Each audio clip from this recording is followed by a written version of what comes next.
Hello, friends. It's us, Tiff, and Sarah, bringing you Conversations in a Jar, where we pull random topics to get the conversation started.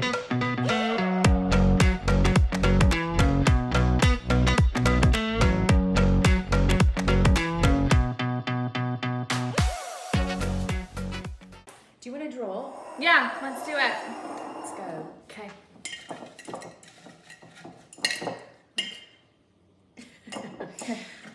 Right on top. Oh no. Grief. That's gonna be a fun one. That's been the story of the week. Yeah, That's it's been okay. a heavy week. Well, grief is such a funny thing. You know, it just creeps up on you when you're just trucking along, feeling like you're got it all together, and then it's like, nope. That was a really good way to. Thanks. Yeah. Jesus, Yeah. I'm up. Yeah. You know what I think about grief?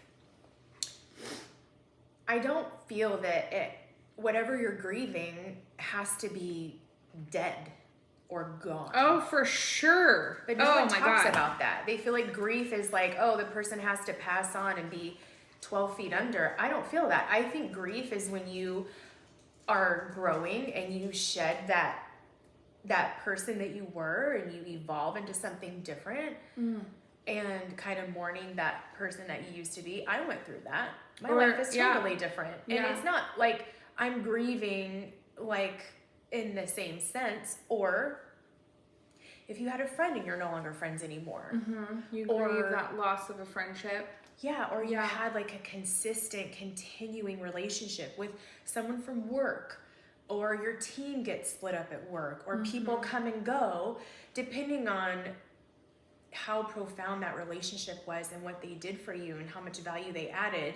When that goes or when that changes, I feel like grief can also be in that sector where it's like, okay, that's no longer a part of my life anymore. That thing that I knew has now shifted and it's different. And I think even subconsciously we grieve even those moments. And then grief's a motherfucker because you never know. In my opinion, it never goes away. No. Ever. Well, grief never goes away.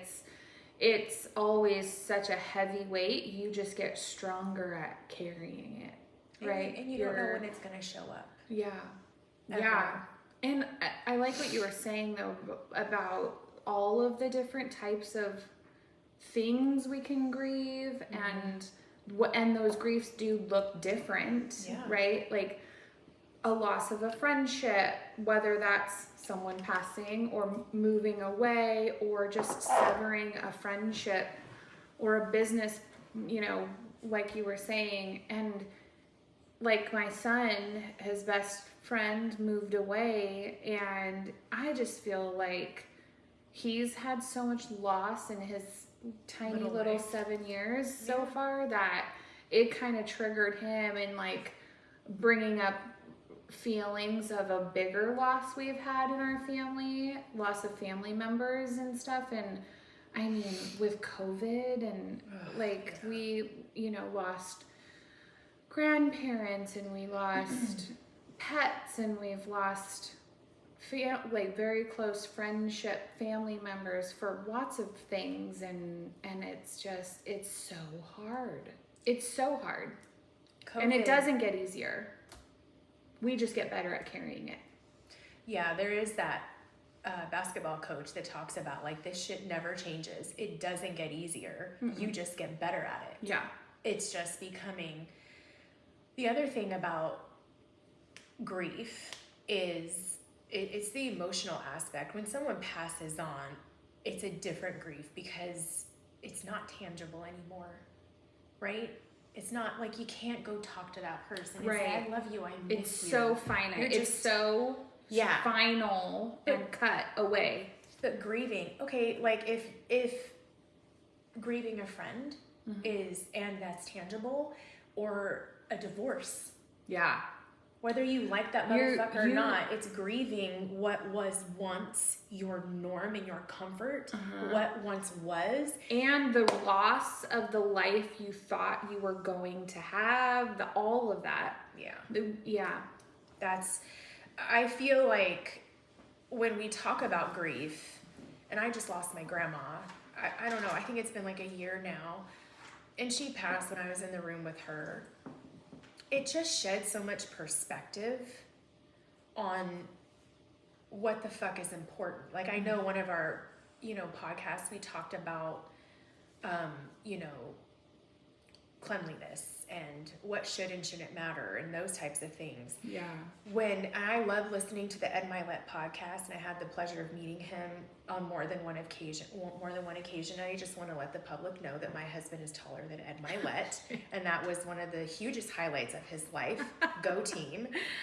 But when he talks about what he coached this lady named Boss Lee, young woman, beautiful, super spunky, all these things, and she was 34, and she was on this health journey, and she's a multi-millionaire, right, all on her own, and had a very strained relationship with her mom, and not to like tell her story, but then she is on this health journey, she's losing weight, she looks great, she's at the peak, right, she's speaking and doing all these things, and then she gets hit with, you have cancer. And you don't, not only do you have cancer, but you are like, it's stage 4, you have no time. I think about that all the time. And then I'm gonna cry, when she gets on the Ed Milet podcast and she starts talking about, like, he asks her, what is the thing? That's another part of grief that is hard, is when you know you're gonna go. We all know, but we don't know like that. Yeah. When someone says, you've got Sarah, you have 3 weeks. 3 weeks.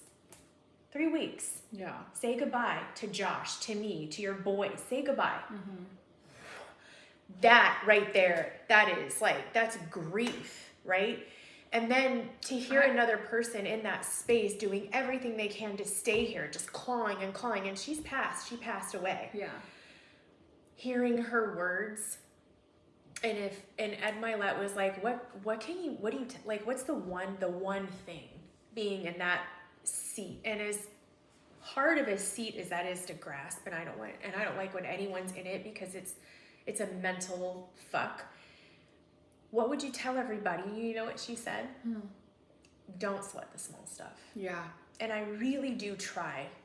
You gotta let it go. To repeat it every day. So when we were talking about other things, like put your shoes away, all the plates and all the things aren't organized, it's like, that doesn't fucking matter. But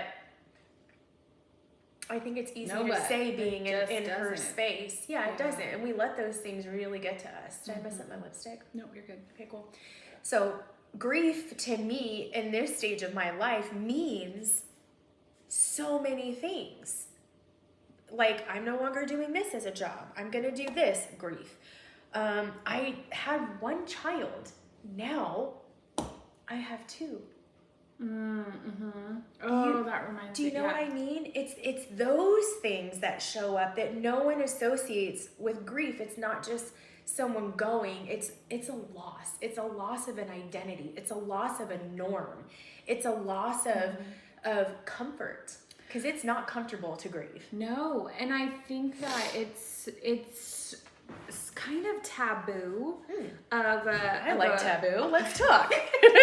I just feel like there should be a more conversation around grief, because it does show up in so many steps and like developmental stages in our life, right? Like when kids are going on to a different school, or when they move or something like that, or a friend moves, or different friend groups they're going into, or, and all of those are the little baby moments that is teaching them how to deal with the bigger stuff when they get into life, those finite, that, going to a different school, you can still have a phone call, but you have those stages of grief, right? And those are interesting too. I do want to talk about that, but the stages of life, stages of grief.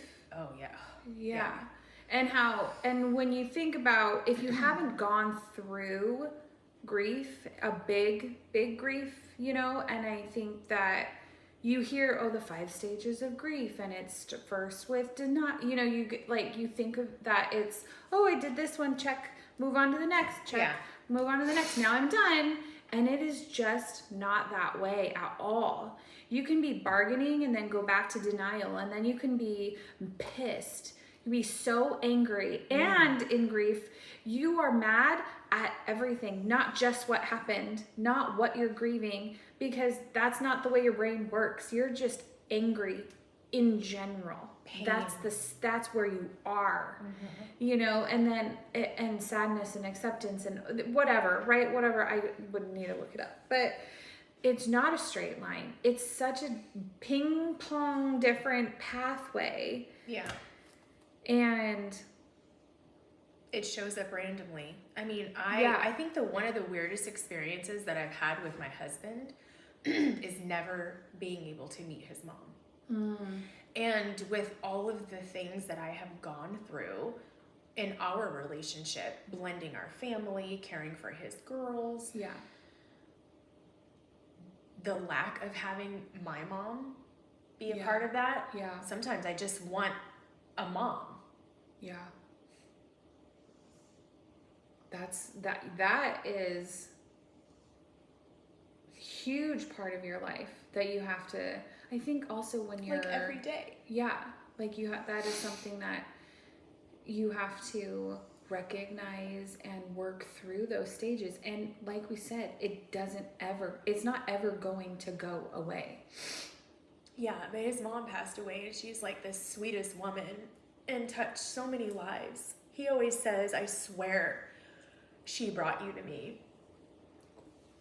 And I believe in that, but there's such an energy connection there with people. So when you grieve, you literally, I think that piece of energy falls off. You don't have that connection.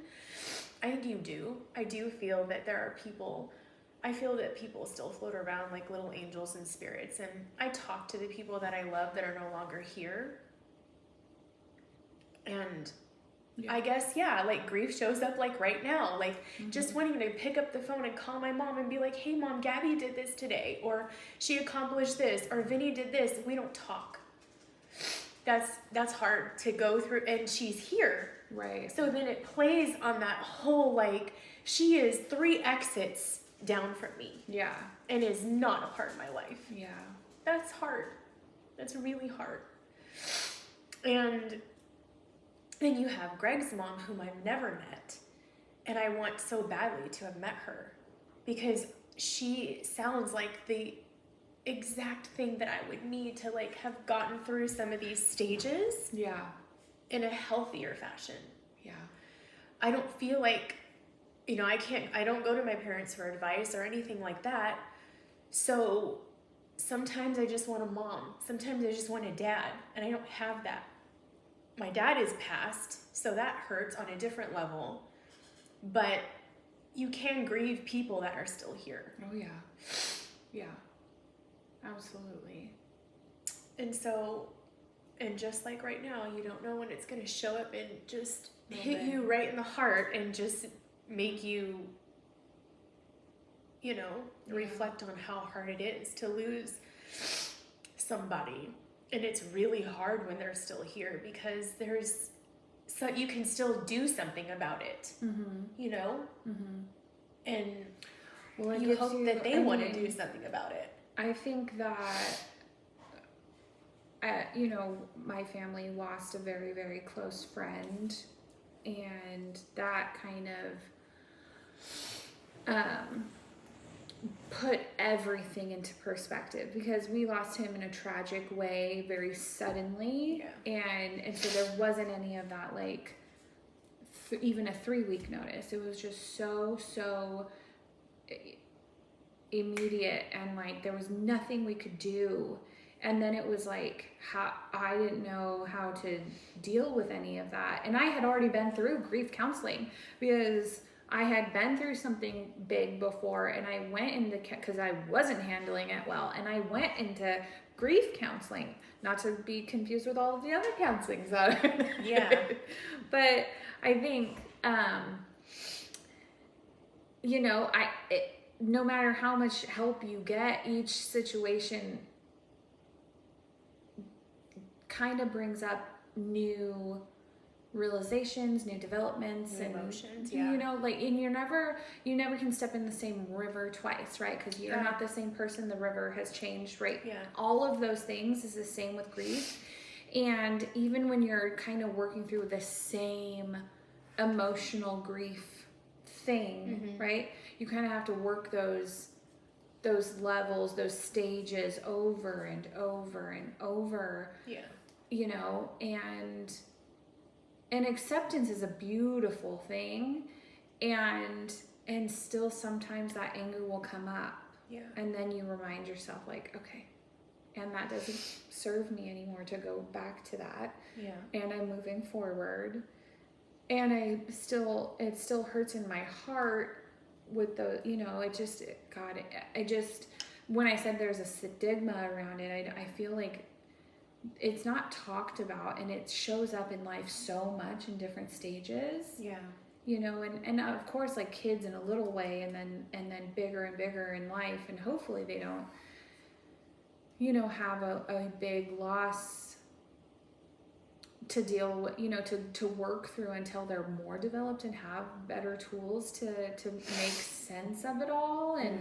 And when it does happen when they're little, and they need that extra help, and I that's above my pay grade. You know what I mean? Like, we could read all the books and have all the conversations and pray and do all of those things, but I still find myself not knowing what to do for my little guys that, and even my husband and myself,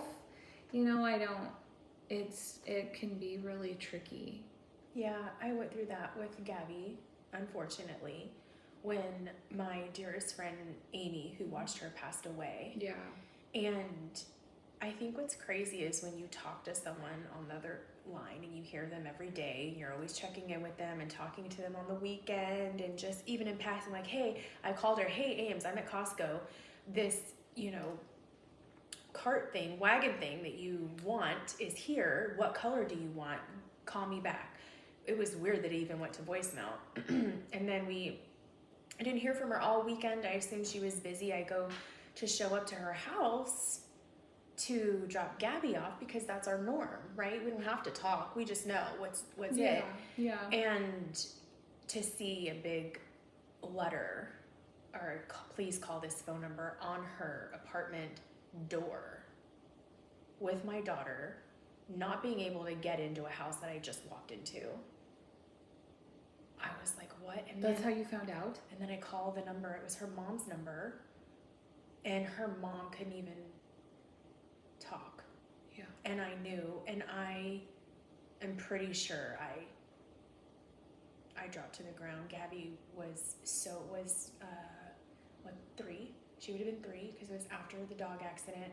So the dog accident happens. She goes back with Amy, or she's back with Amy, and then Amy passes away. Yeah. And that was the one person that I just never had any jealousy or anything of sharing my time with my kids with. But you are faced with, like, what is my 3-year-old thinking? Yeah. And you just have to ask her. And the saddest part is this, the Saturday market that happens up the street from here. Her mom makes those gnomes that I had for Christmas all up the stairs. Super crafty. And Amy would get crafty, and so would Gabby. And they just had a little life together. To explain to a 3-year-old everything that you know that's your normal everyday, this person is no longer here.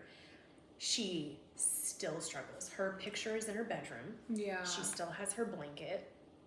We went to the Saturday market, saw her mom. Gabby grabs me and is like, Mom, I can't see her. I can't see her mom because she looks just like her mom. And I can't play with Amy's niece anymore because now she looks just like Amy. I just can't see them anymore. It hurts too much.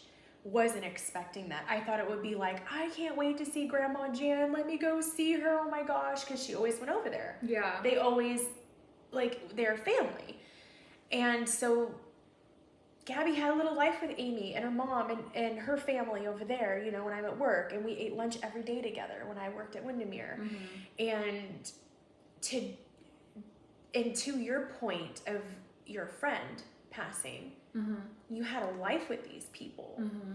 Then that grief of shifting, because they moved away, right? Yeah. That was hard. They moved, to and Texas. then passing away. It's just, we don't have like the brain capacity to deal with this clapping noise. It's like, and this, and now this, and then this. And so you're never prepared. And you shouldn't know what to do. Yeah. To be clear, I don't feel, no one has wrote a clear book. And for me, it's subjective. Get through it. Grieve in the healthiest way. I don't know why, like, lots of people like to go get out and get fucking drunk and fucked up. It makes it worse because it depresses you. Yeah.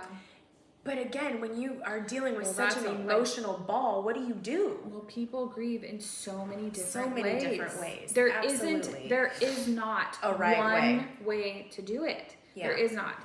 So it really, really looks different for so many people, right? Some people want to dive in and look at all the pictures and remember all of the things, and then some people don't want to at all. Yeah. Right? And that can be triggering or whatever, and what I have found with Owen,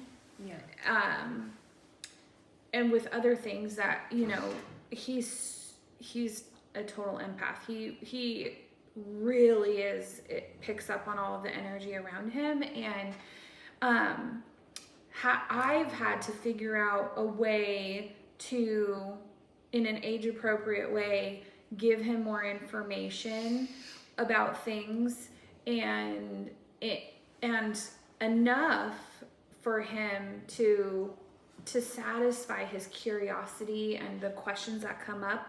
I have to give him enough information for him to kind of pacify all of those questions that keep building up. Yeah. Because if you don't, then kids will come up with their own answers, and it's usually much worse than what any kind of truth is. And then as they grow, their brains are growing, their curiosity comes to another level, and you have to give a little bit more information. Yeah. And find that new age appropriate amount of information. And that is in so many things, in grown-up situations, in grief, and in how they're developing. You have to up the ante just a little bit to help them keep working through it, because as they keep thinking more and more on it, as it comes up, you know, they want more information. They need more information. Otherwise, they're just going to come up with it themselves. They're going to make a meaning of it. And I get a lot of questions of like, you know, is he an angel, and those kinds of questions. Does he come visit us, and that kind of stuff. Now, that's where he's, of course. Me too. Yeah. You know, and we'll get more and more involved, and that wasn't the questions a year and a half ago. You know, it was like, when that happened, then it was like, then we had to explain death, because at that time I realized we always said, oh, your iPad died. We need to go plug it in. Your iPad died. Wow. You gotta go plug it in. Children. Right. And so he's like, oh, you need to plug them back in.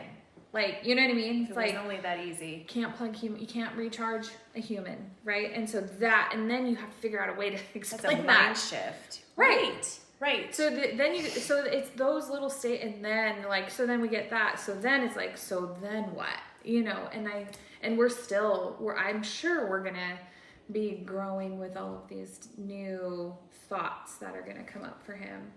I don't know. I wasn't really, if I reflect, given any type of tools like that from my parents that I recall. And it's not a slight on them, it's just I don't recall. When Amy passed away, the only way I could explain it to Gabby is I just said, well, you're no longer going to be able to see Amy. Yeah. And she's just like, well, that doesn't work for me. I know. It doesn't work for me either. But then I shifted it to, you love Amy, right? Yeah, so much. You love mommy, right? Yeah, so much. How do you know that? How does anybody know that? And she's like, oh, because I tell you. Yeah, but do you know that I love you? If you're all the way across the room, do you know that? Yeah? Okay. It's kind of the same thing. You don't ever have to stop loving. You don't ever have to stop feeling love from that person, for lack of better words. They're a spirit now. It's just not your time of being able to physically touch them and do things with them, that's gone. And I don't say it's temporarily, no, it's gone.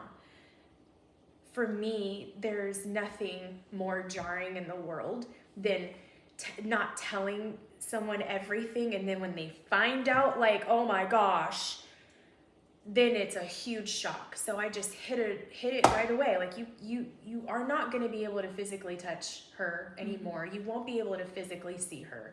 Your relationship with her is here and here now, and that's it. And she was here so you could build that. But that's your relationship now. Yeah.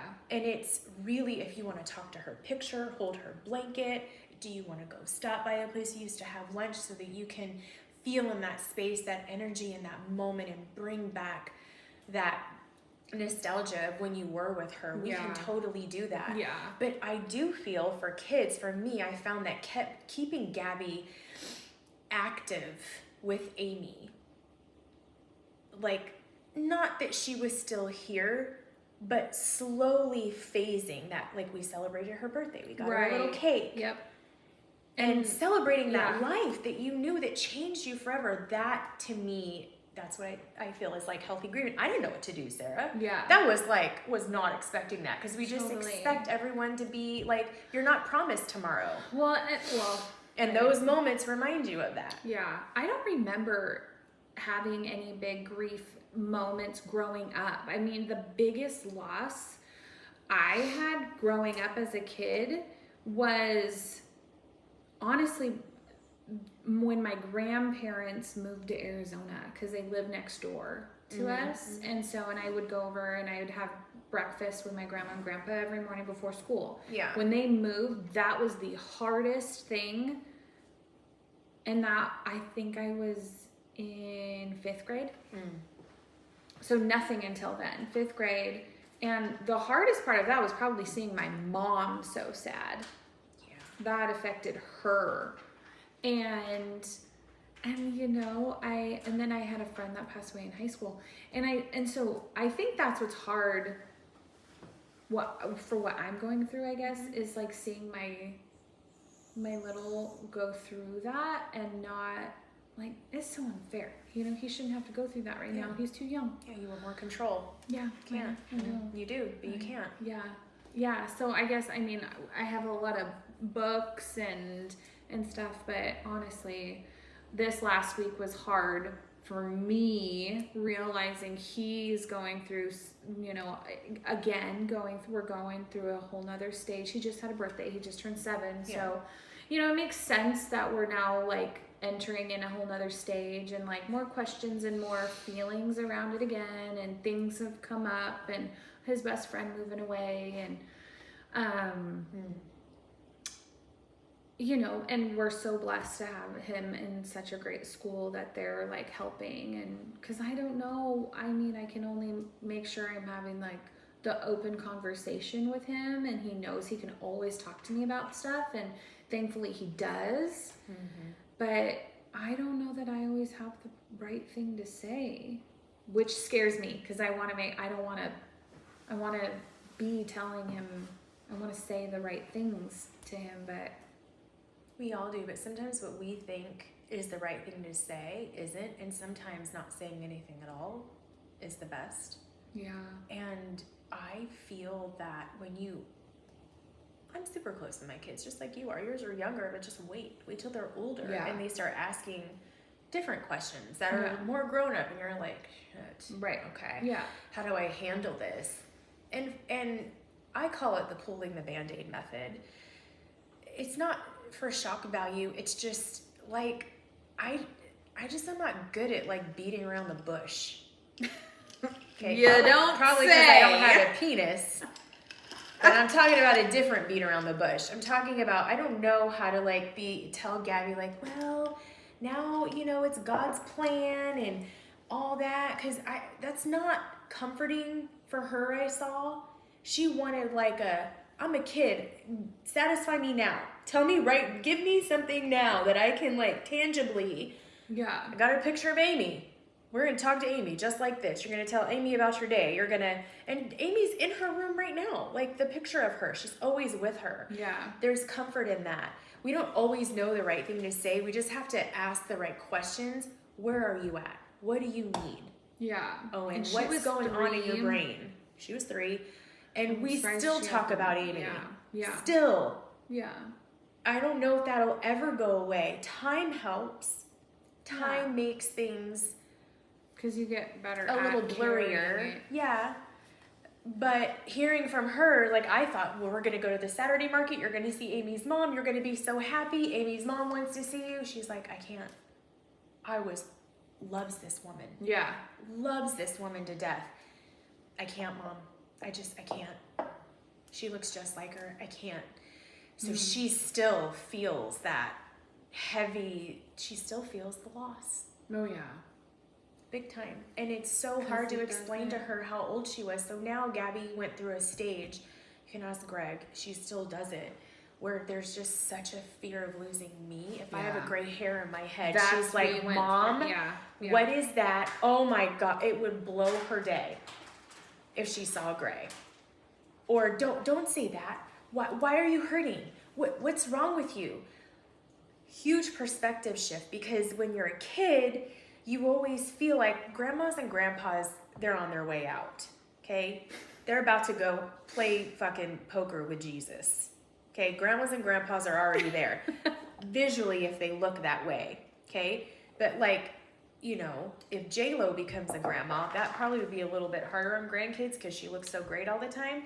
But kids think old on their way to see Jesus. When you're young and you're a parent, and the person that passed away has kids, and then they're comparing like, Amy was younger than me. Why are you? So you're telling me this can happen to you? Yeah. That was the hardest part about having to tell your kid. Mm-hmm. You know that saying where you're not promised tomorrow? Oh, I've heard you say it, Mommy. We're not ready for that yet. Yeah. You're not at that age yet. Yeah, but I was for her. I didn't know how to explain it. I didn't have any parents or parental anything telling me what to say to my 3-year-old who just lost. Well, I didn't either. I don't moon. think anyone knows what to say. You don't. No. And I don't. Yeah. But it is a good conversation to like think about, because at least like what's my base? What's the base I'm gonna say and cover? You should think about that, because then you never know when it's going to happen. Because it's like, we just talked to her. We just saw her. I bought grief books on Amazon. That's what I did. Kid grief books on Amazon. Mm-hmm. Yeah. I love the spiritual side of it. I always go to a book. It's always been my go-to with Owen. Yeah. When we lost our dog, and he was about 3 when that happened. And that was really hard. I cannot talk about dogs and losing dogs. I got a book, and that really, really helped. And now when I have friends that lose dogs that have kids, I buy everyone that book. And now when we have loss of humans, I have good books for that too. Yeah. For kids. So, because they know what to say better than I do. I'm not good with death. I don't know what to say. Yeah, I used to be better at it, but now that my life has a different purpose, I didn't feel I had a purpose before. I never thought about it that way. I never thought about, oh, my life has purpose. I just lived in such a fight or flight that I was just trying to get through the day. Yeah. And I was just trying to show up the next day better. And that's literally about how much I thought. So now my life is so different. I have so much to live for that it just makes things more meaningful. So death is a lot harder for me now because I don't want to go anywhere. Because then no one would hear our podcast.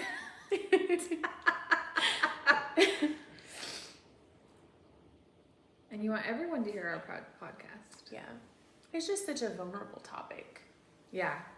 You know, I cried all my tears on Tuesday this week. So on this topic. So not me. I choose to do it on camera so the whole world can judge me.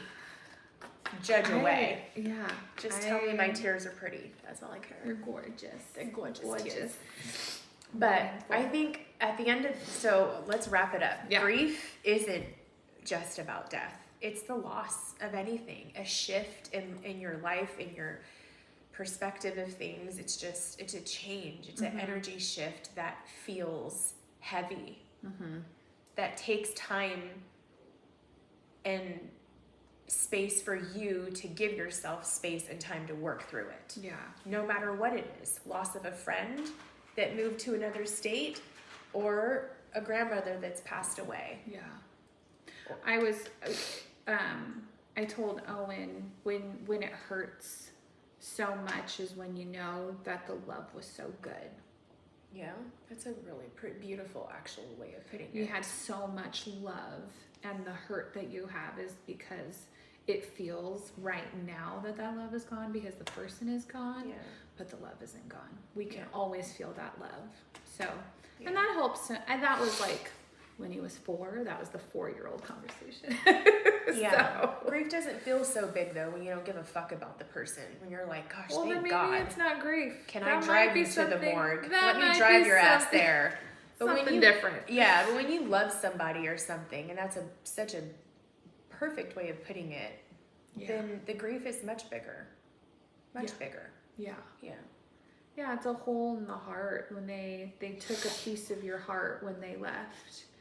That's that grief. It's that hole in the heart because they take it. That's theirs. That part of my heart was theirs. And when they left, they took that. And that never heals up. It's always going to be there. Yeah. I just get better at feeling it. Carrying. Yeah.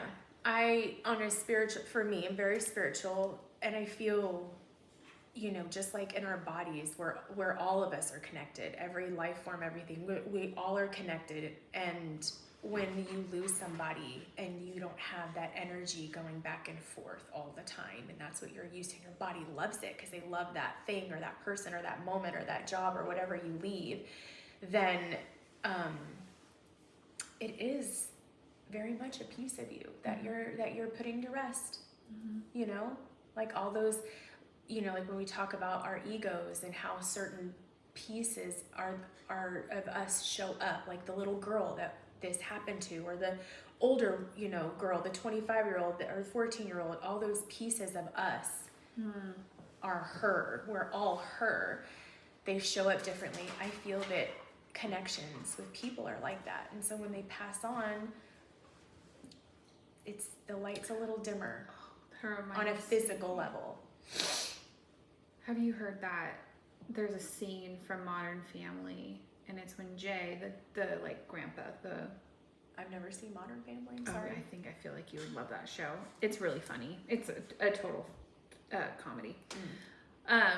But this was a really serious moment. They were at a restaurant, and Jay stood up and was saying when your kids grow up, you don't realize it yet, but this baby turns into this toddler, and you're gonna miss that baby, but you don't have time to grieve that baby because it turned into a toddler. Yeah. And then that toddler turns into a teen, and then sooner, and then all in the moment, then your kid grows up and leaves you, and then all of a sudden you grieve all of those kids. So empty nesters, not looking forward to that, but that is you're going to miss all of those kids all at the same time because they all walk out the door right at the same time. And then you miss all of them. That's been hard with Vinny. I miss my guy. Yeah. And I'm so happy for him, but that's exactly what it feels like.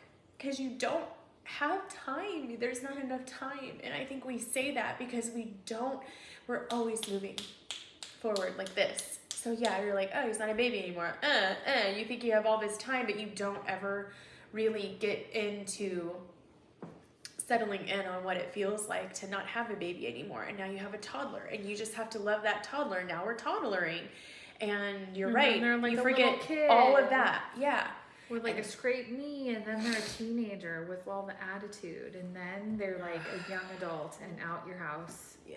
Vinny was such an awesome kid. Like, I just feel really lucky about that. And another part of grief, and I know we're supposed to wrap this up, but it's like, even like, I used to be a much bigger girl, and I functioned differently, and I looked differently, and, you know, then you get smaller. Your body looks different. You're different. You feel different. You act different. You do different things because you can. You don't have a gunt in the way stopping you from tying your shoes. You can run now. Yeah.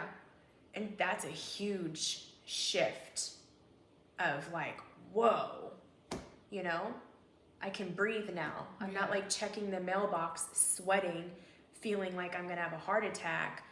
I can now run to the mailbox and my body feels different. So grief, this is a great topic because it's not just dead people. No. There's lots of it. There's lots of levels, lots of different levels. And they all kind of feel the same. When you think about it, they all have a little bit of the same ick, for lack of better words, to them. That feels so consistent when you feel that in your body. Yeah. Well, there's grief, folks. That's grief. Look. Whew. That was a heavy one. Heavy. Okay, that's that. And that's it. We need you guys to subscribe your asses off, okay? It helps get our page noticed and get us Updates. more followers. Then you know about updates. Right. So make sure you subscribe so you get notifications every time a new episode launches. And when a new episode launches, Sarah's going to make out with you. That's a win. That's how we get more subscribers. I whore you out. That is not how we get more subscribers. I know Josh is going to be so mad at me. My bad.